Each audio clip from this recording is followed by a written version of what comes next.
Hello everyone, good morning. সবাইকে welcome জানাচ্ছি আজকে আমার নতুন ভিডিওতে। তো আজকে অনেক দিন পর একটা লং ভিডিও এনেছি, তো গেট রেডি উইথ মি। তো চলো সাথে দেখতে থাকো। হ্যালো বন্ধুরা, তো আজকে অনেকদিন পর একটা বার্থডে ইনভাইট পেয়েছি। তো আজকে অনেকদিন কোথাও যাওয়া হয় না, তো সেই কারণেই আজকে একটু যেহেতু যাবো বার্থডেতে একটু সাজগোজ না করলে হয় না। তো আজকে তোমাদের সাথে সেটাই শেয়ার করছি যে আমি কীভাবে কোথাও অনুষ্ঠানে গেলে কীভাবে মেকআপ করি। আমি মেকআপ খুব একটা ভালো পারি না, বাট তবু যেটা পারি সেটাই তোমাদের সাথে শেয়ার করছি। তো ফার্স্টে আমি স্কিনটাকে ভালো করে ক্লিন করে নেবো। স্কিনটা ক্লিন করার জন্য আমি একটা ক্লিনজার ইউজ করছি। তো ক্লিনজারটা ইউজ করে আমি আগে ভালো করে তাকে পরিষ্কার করে নেবো। অবশ্যই আমি এটাকে ফেস ওয়াশ করেছি, কিন্তু ফেস ওয়াশ করলেও দেখে আমাদের পুরোপুরিভাবে স্কিনটা ক্লিয়ার হয় না। তো তার জন্য আমি প্রথমে ক্লিনজিং করে নিচ্ছি।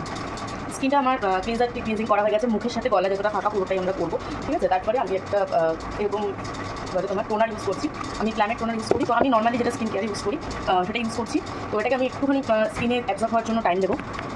অ্যাবজর্ব হয়ে যাওয়ার পরে দেখতে পাচ্ছ এখন আমি একটা পন্ডসের এটা খুব লাইট একটা ময়েশ্চারাইজার ইউজ করছি। এটা আমি 12 মাস ইউজ করি ফর মেকআপ। যখন আমি মেকআপ করি তার আগে এটা ইউজ করি। বেসিক্যালি এর আগে আমি যেটা করতাম নাইট ক্রিম ইউজ করতাম, বাট এখন নাইট ক্রিমটা ইউজ করি না। নাইট ক্রিমটা এসে রাতে স্কিনটাকে ভালো করে পরিষ্কার করে মেকআপ করলে ভালো করে পরিষ্কার করে নিয়ে সেটাকে আগে ক্লিন করে নিই, তারপরে নাইট কেয়ারটা করি। তো এখন আমি ময়েশ্চারাইজারটা ইউজ করি। ময়েশ্চারাইজারটা ভালো করে মুখে মেখে নিলাম। এরপরে তোমরা চাইলে প্রাইমার ইউজ করতে পারো, বাট আমি আজকে বিয়েবাড়ি টিয়েবাড়ি অনুষ্ঠানে গেলে প্রাইমার ইউজ করি। তবে আমি যে প্রাইমারটা ইউজ করি সেটা আমি হাতের কাছে পাচ্ছিও না। হ্যাঁ, যেটা হচ্ছে আমি এই সুইস বিউটির এই প্রাইমারটা ইউজ করি। তো তোমরা যারা চাইছো ওটা ইউজ করতে পারো। আমি এই মুহূর্তে ইউজ করবো না প্রাইমারটা। আমি বিয়েবাড়ি ছাড়া খুব বেশি প্রাইমার ইউজ করি না, বাট এইটা আমি খুব ইউজ করি, সুইস বিউটির এই হাইলাইটার প্রাইমারটা। বিয়েবাড়ি গেলে আগে সুইস বিউটির প্লেন প্রাইমারটা ইউজ করে নিই, তারপরে এটা ইউজ করি। এটা এত ভালো না, দিনের বেলা যদি তোমরা কোথাও বেরো, মানে ধরো কোথাও কিছু মেকআপ করা দরকার নেই, সেই প্রাইমারটা ইউজ করে একটু ফাউন্ডেশন দিয়ে দিলেও খুব ভালো কাজ হয়।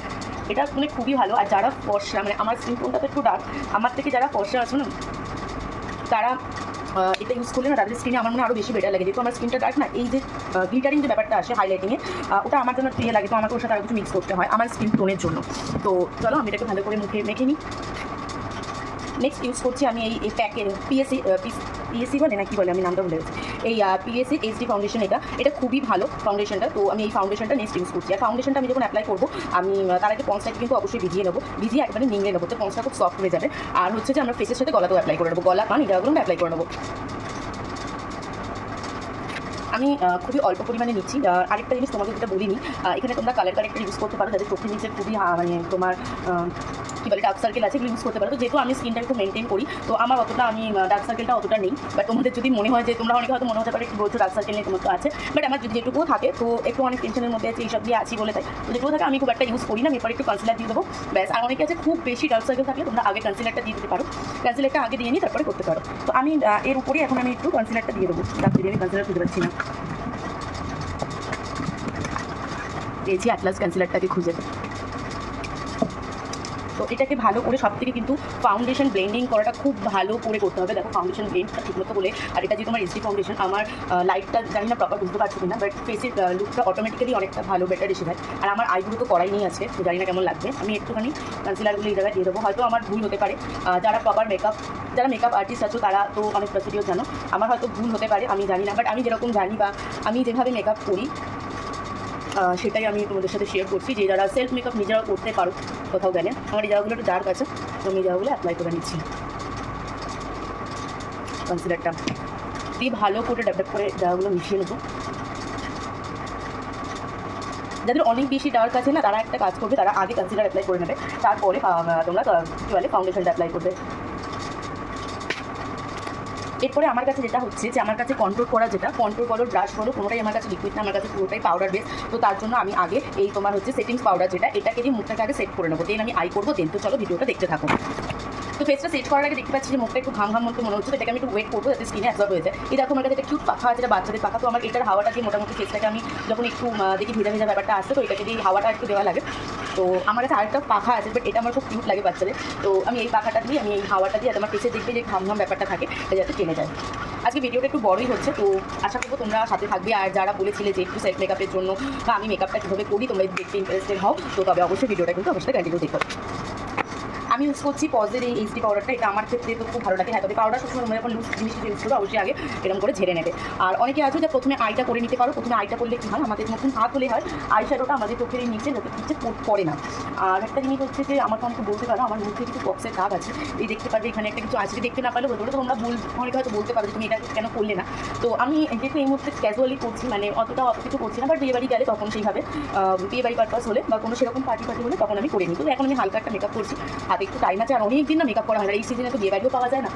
তো তার জন্য আমি ওইভাবে সেটআপটা করে নিলাম। দেখো মুখের এবার ঘামটা আমার পুরো সরেও গেছে, আর এখান থেকে আমি হালকা করে পাউডারটা পুরো দিয়ে দিলাম, ভালো করে দিয়ে দেবো যাতে আমার আর এই জায়গাটা উঠো না আসে। এবং এই পাউডার ট্যাপিংটা যদি ভালো হয় না মেকআপটা আর ওঠে না। এই ফাউন্ডেশনটা আমার খুবই ভালো, এর আগে আমি যখন ইউজ করতাম তো দেখতাম যে কানে ফোন নিয়ে কথা বলে ফোনে আমার মেকআপ চলে যাচ্ছে।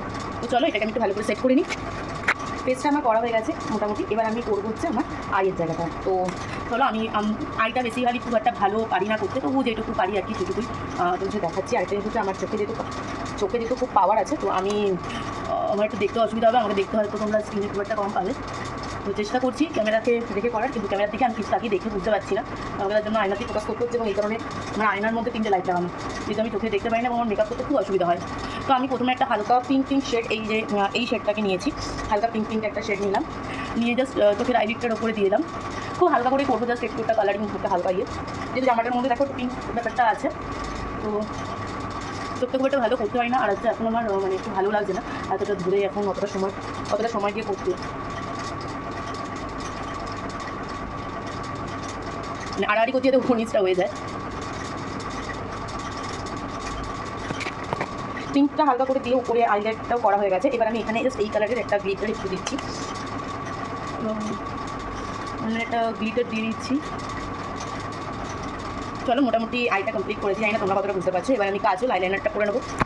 কাজলটা করবো হচ্ছে প্ল্যানে। তো তার আগে আমার যেহেতু চোখের আইল্যাশটা খুবই ছোটো, বাট আমি ফলস আইল্যাশ করি না, আমার খুব ভয় লাগে, তো আইল্যাশটা খুবই ছোটো, তো তার আগে আমি আইল্যাশটাকে সেট করে নিই।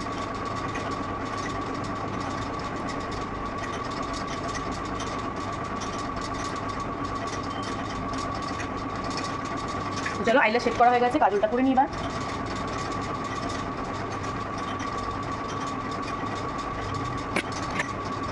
কাজল করে কাজলের সাথে আমি আইলাইনারটা করে নিয়েছি, যেহেতু দেখতে অসুবিধা হচ্ছে, যাই হোক আমি এই নাইকার ব্ল্যাক ম্যাজিক এই লিকুইড আইলাইনারটা করেছি।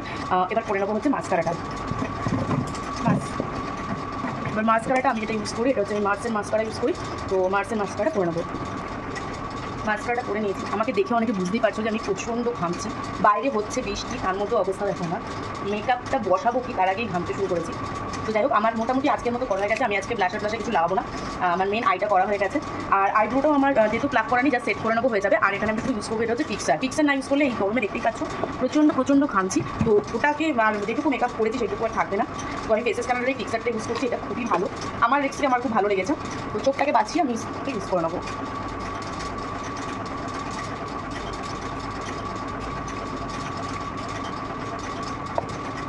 আমি একসময় কী হয়েছিল, যখন আমি খুব মানে পারতাম না একবারে কিছুই, তো আমার এই ফিক্সারটা কোনো কারণে চোখের মধ্যে পড়েছিল, আর আমার আইলাইনার পুরো গলে সারা মুখ কালো হয়ে গেছিলো। তো ফিক্সারটা আগে অ্যাবজর্ব করে নিই। মুখটা শুকোতে চুলটা আসতে নিয়েছি, এবার লিপস্টিকটা করে নিচ্ছি। লিপস্টিকের মধ্যে পিঙ্ক কালারটা আমার তো বেশ পছন্দের। আজকাল লাইনার দিয়ে লিপস্টিকের আউটলাইনটা করিনি, তো সবসময় লাইনার ইউজ করি না, তো এখানে আমি একটা নর্মাল ব্লু হেভেনের এই পিঙ্কটা ইউজ করছি। আর সুইস বিউটির এই ম্যাট লিপস্টিকটা এটা আমার খুব পছন্দের লিপস্টিক।